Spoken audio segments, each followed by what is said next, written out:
The Democrats are like that one homie who never put you down when it's time to get money. He do all the money plays, he make all the money moves.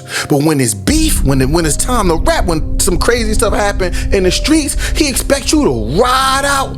You know what I mean? He expects you to be there and crash out and all that stuff. But when it's time to get the money, you know what I mean? When he was getting all this money, he ain't put you on the play. And that's exactly how I see the Democratic Party. You know what I mean? They want you to crash out when it's repping time, when it's voting time, but on the money play, they playing with all these other people.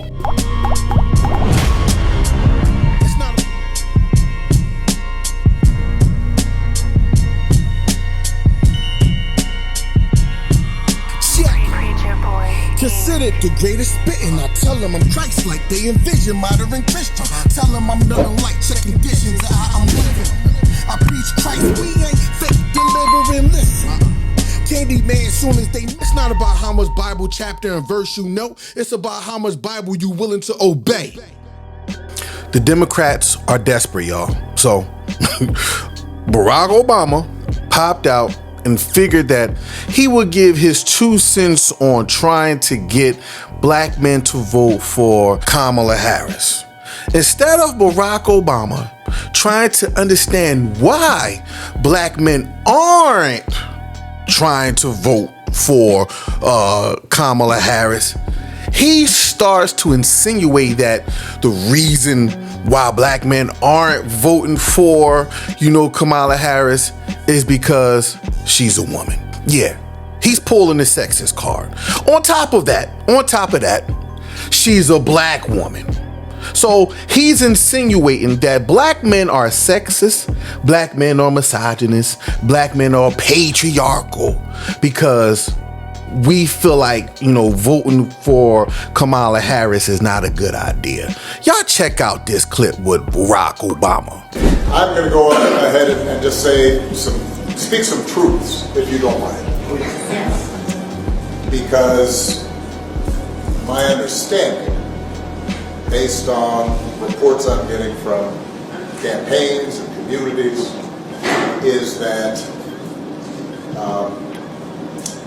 we have not yet seen the same kinds of energy and turnout in all quarters of our neighborhoods and communities as we saw when I was running.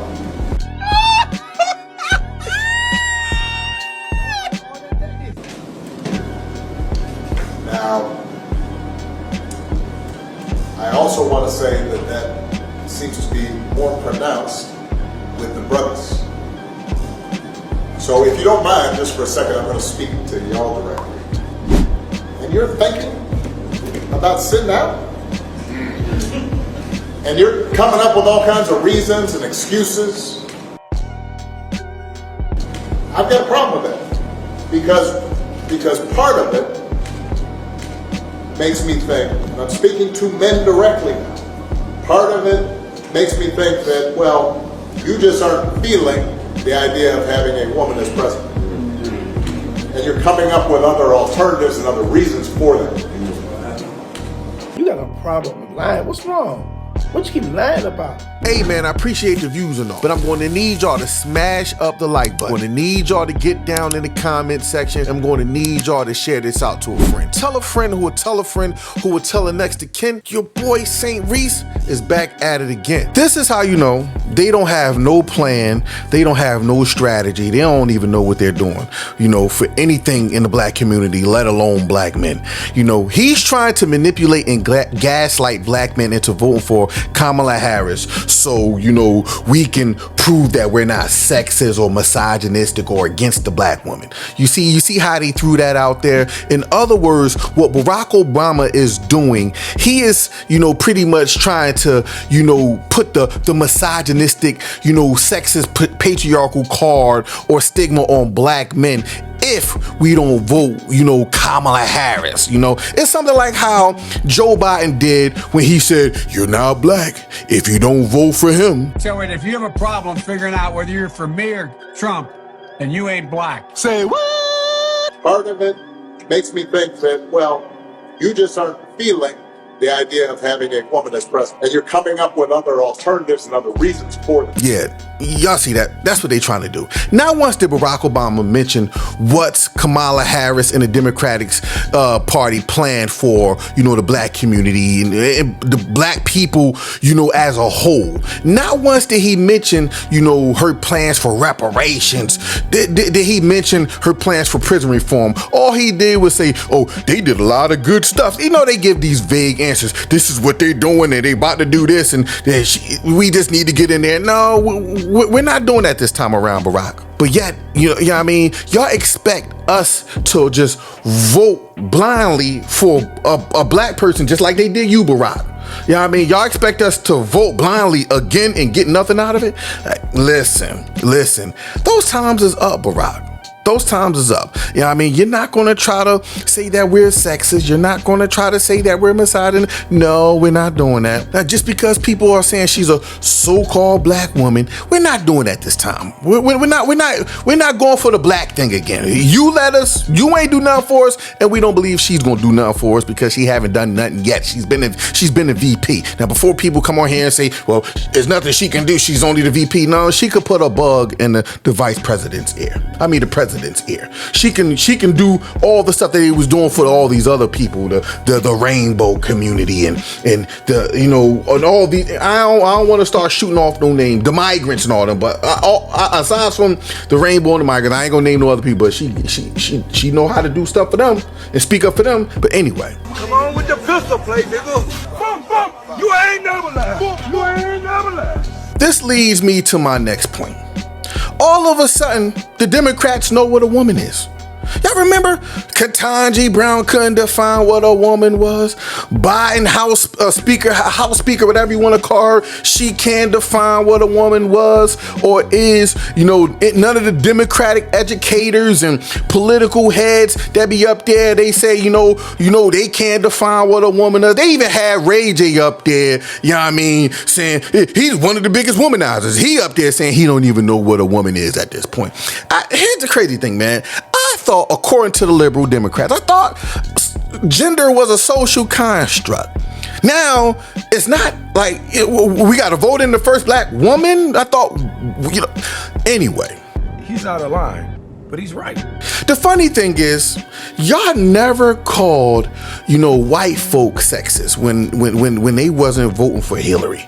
Y'all never say they wasn't white enough when Hillary was up there on the ballot. They ain't never do that. Y'all ain't never saw, we need to get Hillary Clinton there. It's sexist, it's misogynistic, and you're not white enough if you don't vote for Hillary. Y'all didn't do that for them.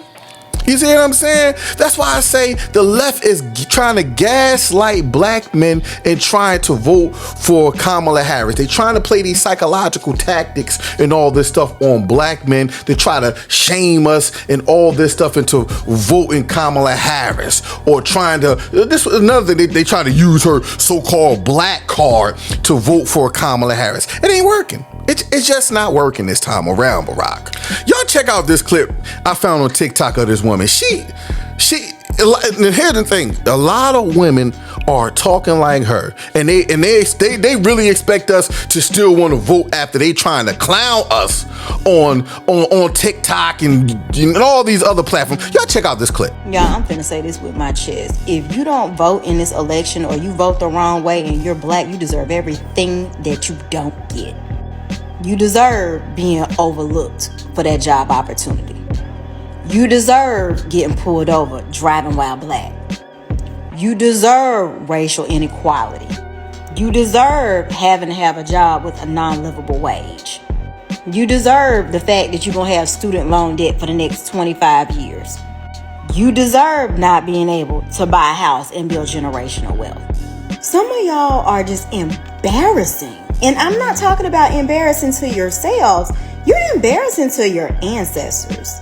You're embarrassing to all of the barriers that were broken before you were even thought about existing on this planet Earth. Y'all are embarrassing to your children and to your grandchildren that you've not even met yet. It is disgusting. Having a literacy test has got to be put back on the table. Because y'all done messed it up for everybody. Let me tell you why I laugh, y'all. I laugh because they think shaming us, black men, to try to vote is going to make us vote or make us want to vote. It's not going to work. It's not going to work. You know, y'all need to stop it. Won't y'all start showing up to the table with some tangibles? What is going to benefit the black community as a whole to vote for Kamala Harris? I still haven't seen nothing yet. Everything is woman this. Everything is migrant that. And it's nothing exclusive to the black community. Like I said, I'm not going to name any other communities because I don't want to get on the messy side of YouTube. But y'all know all the other communities. Now, all this black stuff, the first black this and the first black that, may have worked for Obama. It may have worked for him, you know, because everybody wanted to see the first black president. But it's not going to work for Kamala Harris. Now that the election is about a month away, watch this. Or now they want to hear from black men. Now because they need our vote. See, the reason why they never fight for the black woman's vote, because they know y'all are gullible. They know that the black women are gullible. And sisters, don't take this the wrong way. Don't take this as a shot. But they know that all they have to do is pander to you as a woman, and they got you. They ain't got to give you no reparations. They ain't got to give you nothing because they know that y'all gonna be good with crumbs. They know that y'all just gonna be good with the fact that woman is being mentioned. Well, us men ain't trying to hear that no more. We ain't trying to hear just the men this or women that. We ain't trying. We need something on the table. And they know that they can't play with our emotions. They know they can't play with our feelings like that. They know that they can play with your emotions because they know that your emotions are tied up in being a woman. They know us black men is fed up and we ain't buying into what they selling no more. We know we're not getting absolutely nothing from the Democratic Party. We know that they playing in our face. This is what they act. This is what they saying. But that's why I believe now they trying to earn the black man's vote. But in my honest opinion, it's too late. Now you want to come talk to us black men less than a month, you know, from election. Like now you want to come see what us black men are talking about? We already know what y'all trying to do. We're not stupid. We already know the game, Kamala.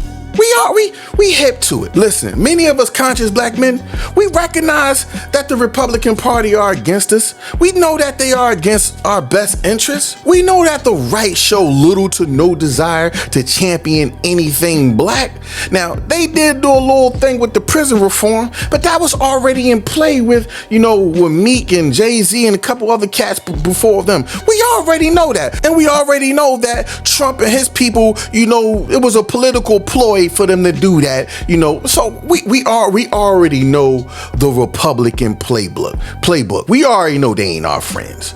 You know what I mean? But the Democratic Party, on the other hand, you know what I mean? They are more insidious, in my honest opinion, demonic and disingenuous. They are more problematic to the black community than the Republicans, because here's the thing, you know your enemy. If you know your enemy, you know how to play your enemy. We know how the Republicans play. But it's the Democrats. Now, let me tell you why it's the Democrats. They often portray themselves as allies, friends to the black community. They be like, they like a friend, one of those fake friends who seem supportive, but when you need them the most, they're nowhere to be found. While they encourage us to partake in these political battles and these political voting and all, they want us to vote for this one, they want us to vote for that one because this one is black and that one is a woman and all that stuff. They want us to vote because this one have closeness to blackness. This one may have grown up in the hood. That one may have went to a HBCU and all that stuff. But everybody want to be black until it's time to be black. But here's the thing. They always fall short when it comes to lending adequate support and economical support and meaningful opportunities, when it comes to uplifting and building the black community. Us black men understand that we don't need black faces in high places no more. It ain't working. We don't need no black faces at the table no more. It ain't working. They get there and they get bought out. And that's exactly what we seen happen to Barack Obama. And that's exactly what we seeing happen to Kamala Harris. See, the Democrats are the worst kind of enemy. They masquerade around like they a friend. The Democrats are like that one homie who never put you down when it's time to get money. He do all the money plays, he make all the money moves. But when it's beef, when it's time to rap, when some crazy stuff happen in the streets, he expects you to ride out. You know what I mean? He expects you to be there and crash out and all that stuff. But when it's time to get the money, you know what I mean? When he was getting all this money, he ain't put you on the play. And that's exactly how I see the Democratic Party. You know what I mean? They want you to crash out when it's repping time, when it's voting time, but on the money play, they playing with all these other people. Listen, it's 2024. This is not the 70s. This is not the 80s. This is not the 90s. The gig is up at this point. A lot of pro-black, political heads and talking heads, conscious people such as Cornel West and Tariq Nasheed and, many others are telling the Democratic Party as well. Like, yo, the gig is up. These Democrats don't have no true agenda, no true nothing for black people. That's why they playing all these semantics games with calling us names and trying to shame us now. They trying to shame us into voting for Kamala Harris because she's a woman and she's a so-called black woman. And if we don't vote for them now, they want to put accusations and insinuations on us, trying to say that we're sexist, misogynistic, patriarchal, and against the so-called black woman. See, that's the game that they playing because they don't have no agenda. They don't have no they don't want to pay us no reparations. They don't want to do nothing for us, but they want to shame us into voting. But it ain't gonna work. It ain't gonna work. Now, again, my denial for the Democratic Party is not my approval of the Republican Party. Trump and the Republicans are no different, in my honest opinion. Like I keep saying, they all are the devil. They different wings of the same devil. Real rap. You know what I mean? And at the end of the day, I'm suggesting if you are a true believer in Christ, stay out of that nonsense. Get your own house in order, do what we call to do in Christ and stay focused on him, man. And that's all I got for y'all, man. I thank y'all for rocking out with me. It's your boy St. Reese. This is the Gutta And Saved podcast. Do something for the podcast today. Hop down in the description area. You will see our link to our merch store, gasmerch.com. You will see our dope hoodies, dope sweatshirts, dope hats, t-shirts, and all the rest, man. Until next time, God willing, I'll holla at y'all on the flip. Peace.